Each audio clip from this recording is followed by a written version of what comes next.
Hello everyone, আশা করি তোমরা সকলে ভালো আছো।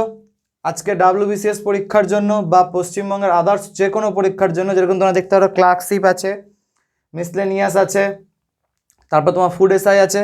তার জন্য পশ্চিমবঙ্গের কিছু বিশেষ জিনিস তোমাদের জানার দরকার। তো আজকে আমরা পশ্চিমবঙ্গের প্রথম যে ক্লাস নিয়ে উপস্থিত হয়েছি, এরপর আমরা পশ্চিমবঙ্গের নদ নদী, পশ্চিমবঙ্গের উৎসব, এগুলো সব নিয়ে আলোচনা করব। আজকে আমরা যেটা নিয়ে উপস্থিত হয়েছি পশ্চিমবঙ্গের উচ্চতম, দীর্ঘতম, বৃহত্তম। ঠিক আছে, তো সময় নষ্ট না করে সবার আগে চলো আমরা শুরু করি। আর শুরু করার আগে তোমাদেরকে আবার একটাই অনুরোধ, যে আমার ডু স্টাডি 95 নামে একটি নতুন চ্যানেল আছে, তোমরা সেই চ্যানেলকে লাইক, শেয়ার এবং সাবস্ক্রাইব করো। ঠিক আছে, তো প্রথম কোশ্চেন আজকে আমাদের ফার্স্ট, উচ্চতম স্থান। তোমাদের ডাইরেক্ট কোশ্চেন জিজ্ঞেস করবে পশ্চিমবঙ্গের উচ্চতম স্থান কোনটি। পশ্চিমবঙ্গের উচ্চতম স্থান হলো সান্দাকফু। ঠিক আছে, যেটা হচ্ছে দার্জিলিংয়ের কি, দার্জিলিংয়ের সিঙ্গলীলা বলে একটা পাহাড় আছে। দার্জিলিংয়ে কি পাহাড় আছে? সিঙ্গলীলা। সিঙ্গলীলা পাহাড়ের সর্বোচ্চ শৃঙ্গ কি? সান্দাকফু। তাহলে পশ্চিমবঙ্গের সর্বোচ্চ স্থান বা পশ্চিমবঙ্গের সর্বোচ্চ শৃঙ্গ কি? সান্দাকফু। কোথায় আছে? দার্জিলিংয়ের সিঙ্গলীলা বা সিঙ্গলীলা পাহাড়ের অংশ। তারপরের প্রশ্ন হচ্ছে উচ্চতম রেল স্টেশন। খুব গুরুত্বপূর্ণ কোশ্চেন, কেননা এটা ইউনেস্কোতে আছে। ঠিক আছে, পশ্চিমবঙ্গের কি বললাম? পশ্চিমবঙ্গের উচ্চতম রেল স্টেশন, এটা হচ্ছে ঘুম স্টেশন। টয় ট্রেনের জন্য যেটা বিখ্যাত, এটা কি? ঘুম স্টেশন। এটা পশ্চিমবঙ্গের শুধু উচ্চতম রেলওয়ে স্টেশন না, এটা ভারতেরও, সমগ্র ভারতের সবথেকে উঁচু রেল স্টেশন। তাহলে পশ্চিমবঙ্গের যেটা উচ্চতম রেল স্টেশন, যেটা ঘুম স্টেশন, সেটা কি ভারতের সর্বোচ্চ রেল স্টেশন, সবথেকে উঁচুতে অবস্থিত। ঠিক আছে, টয় ট্রেনের জন্য। আর এটা থেকে সবথেকে গুরুত্বপূর্ণ জিনিস মনে রাখবা, 1999 সালে, 1999-এ 1999 সালে এই রেল স্টেশনটাকে কি ইউনেস্কোতে বিশ্ব ধরোহরে সামিল করা হয়েছিল। আমি তোমাদের ভিডিওতে আগেই বলেছি যে পশ্চিমবঙ্গে বর্তমানে ইউনেস্কোতে কটা স্টেশন মানে পশ্চিমবঙ্গে ইউনেস্কোতে ভারতের টোটাল কতগুলো ওয়ার্ল্ড হেরিটেজ সাইট হয়েছে? 42টা। ঠিক আছে, কটা বললাম? 42টা। 41তম কি হয়েছে? 41তম হয়েছে তোমার শান্তিনিকেতন। পশ্চিমবঙ্গের কি শান্তিনিকেতন হয়েছে 41তম। এবং 42তম কি হয়েছে? 42তম হয়েছে হুয়েলেশ্বর বা হ্যালেবিডের মন্দির। ঠিক আছে, এবার আর এটা কি হলো? এটা 1999 সালে ঘুমও কি ছিল? ইউনেস্কোর বিশ্ব ধরোহরে সামিল হয়েছিল। ইউনেস্কোর হেডকোয়ার্টার কোথায় আছে? ইউনেস্কোর হেডকোয়ার্টার আজ হচ্ছে প্যারিসে। ফ্রান্সের রাজধানী কি? প্যারিস। 2024 সালের অলিম্পিক কোথায় খেলা হবে? প্যারিসেই হবে। প্যারিস কোন নদীর তীরে অবস্থিত? প্যারিস সিন নদীর তীরে অবস্থিত। ঠিক আছে, ফ্রান্সে আছে। আর ইউনেস্কোর অধ্যক্ষ কে আছে? Andre Azoulay. ইউনেস্কোর অধ্যক্ষ কে আছে? Andre Azoulay. আরও একটা আমি কি বলেছিলাম তোমাদের মনে আছে কিনা, যে ইউনেস্কো দুভাবে দেয়, একটা ইনট্যাঞ্জেবল মানে যেটাকে ছোঁয়া যায় না, যেরকম হ্যালেবিটকে ছোঁয়া যাবে, ঘুমকে ছোঁয়া যেতে পারে, দেখতে পারবা, মানে আর একটা অনুভব টাইপের, যেটাকে ইনট্যাঞ্জেবল বা অমূর্ত ধরোহর বলি। তো ভারতবর্ষের আরেকটা নবীনতম অমূর্ত ধরোহর ইউনেস্কো থেকে ঘোষণা করা হয়েছে গুজরাটের গরবা নৃত্যকে। গুজরাটের কি? গরবা নৃত্যকে। আগে 14টা ছিল, 14তম কি ছিল? পশ্চিমবঙ্গের দুর্গাপূজাই ছিল। 14তম কি ছিল? পশ্চিমবঙ্গের দুর্গাপূজা ছিল। আর নবীনতম কি হলো? গুজরাটের গরবা নৃত্য। তাহলে অনেক তথ্য তোমাকে আমি বলে দিলাম, তোমরা নোট করে নিয়ে এগুলো। এবার আমরা বলবো দীর্ঘতম কি প্ল্যাটফর্ম। দীর্ঘতম প্ল্যাটফর্ম পশ্চিমবঙ্গের খড়গপুর জাংশন। দীর্ঘতম প্ল্যাটফর্ম কি? খড়গপুর জাংশন। ঠিক আছে, আর ভারতের যদি দীর্ঘতম প্ল্যাটফর্ম হয়, মনে রাখবা গোরখপুর ছিল। গোরখপুরের রেকর্ডকে কে ব্রেক করে দিয়েছে? কর্ণাটকের শ্রী সিদ্ধারুধা প্ল্যাটফর্ম। ঠিক আছে, সিদ্ধারুধা, দন্তাস লেখার জায়গা নাই, দেখতেই পাচ্ছ অনেকগুলো আছে। তো কি বলছি? সিদ্ধারুধা, দন্তাস্বয় হস্যি দয় ধয় আকার, সিদ্ধারুধা রয়স্যু দয় আকার। তাহলে পশ্চিমবঙ্গে যদি দীর্ঘতম প্ল্যাটফর্ম বলে খড়গপুর, যেখানে MS ধোনি ছিল প্রথমে।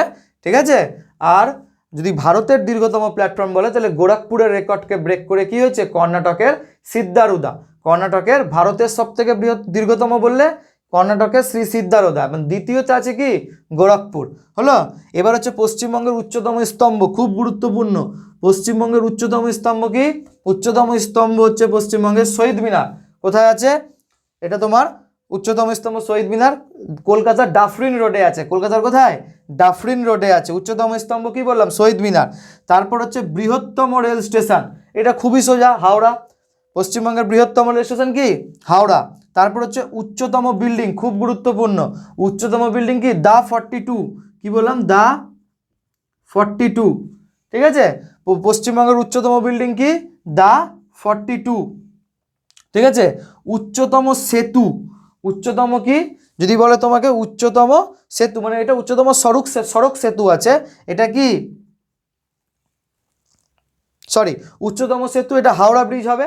উচ্চতম সেতু কি উচ্চতম সেতু হচ্ছে হাওড়া ব্রিজ, যার প্রাচীনতম নাম কি ছিল রবীন্দ্র সেতু, এটা রবীন্দ্র সেতুও বলা হয়। তাহলে উচ্চতম সেতু কি বললাম, উচ্চতম সেতু হলো হাওড়া ব্রিজ বা রবীন্দ্র সেতু। এবার হচ্ছে দীর্ঘতম সড়ক সেতু, খুব গুরুত্বপূর্ণ, দীর্ঘতম সড়ক সেতু এটা হচ্ছে জয়ী ব্রিজ, দীর্ঘতম কোচবিহারে আছে। দীর্ঘতম সড়ক সেতু কি জয়ী সেতু বা জয়ী ব্রিজ, যেটা কোথায় আছে কোচবিহারে, তিস্তা নদীর ওপরে আছে।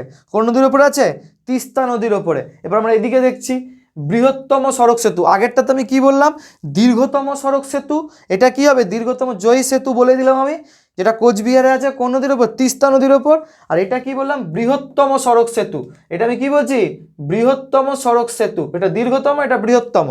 বৃহত্তম সড়ক সেতু যদি বলে তাহলে হবে শরৎ সেতু, শরৎ এটা জয়ী সেতু ছিল দীর্ঘতম, আর বৃহত্তম কি বৃহত্তম হচ্ছে শরৎ সেতু। এটাকে কোলাঘাট ব্রিজও বলা হয়, এটা রূপনারায়ণ নদীর ওপর আছে। কোন নদীর ওপর আছে, রূপনারায়ণ নদীর ওপর আছে, ঠিক আছে। এবার হচ্ছে দীর্ঘতম জাতীয় সড়ক গ্র্যান্ড ট্যাঙ্ক রোড, বা এটাকে আমরা কি বলি 2 নম্বর জাতীয় সড়ক, ঠিক আছে। পশ্চিমবঙ্গের দীর্ঘতম জাতীয় সড়ক কি, পশ্চিমবঙ্গের দীর্ঘতম জাতীয় সড়ক হচ্ছে GT road, grand trunk road, ওর অংশটা যেটা আছে কি 2 নম্বর জাতীয় সড়ক, ঠিক আছে। বৃহত্তম মেলা, পশ্চিমবঙ্গের বৃহত্তম মেলা হচ্ছে গঙ্গাসাগরের মেলা, ঠিক আছে। পশ্চিমবঙ্গের বৃহত্তম স্টেডিয়াম যুব ভারতী ক্রীড়াঙ্গন, পশ্চিমবঙ্গের বৃহত্তম স্টেডিয়াম কি যুব ভারতী ক্রীড়াঙ্গন।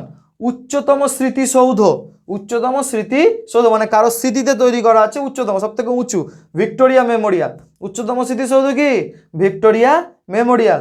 তারপর হচ্ছে কি বললাম বৃহত্তম বিশ্ববিদ্যালয়, খুবই ইজি, কলকাতা বিশ্ববিদ্যালয়। বৃহত্তম বিশ্ববিদ্যালয় কি কলকাতা বিশ্ববিদ্যালয়। এখান থেকে কিছু কোশ্চেন তোমাকে জিজ্ঞেস করবে, এর প্রথম চ্যান্সেলর বা আচার্য কে ছিল, কলকাতা বিশ্ববিদ্যালয়ের প্রথম চ্যান্সেলর ছিল হচ্ছে লর্ড ক্যানিং, আর হচ্ছে প্রথম উপাচার্য বা ভাইস চ্যান্সেলর ছিল হচ্ছে James William Colvile, James William Colvile. Question কিন্তু জিজ্ঞেস করেছে।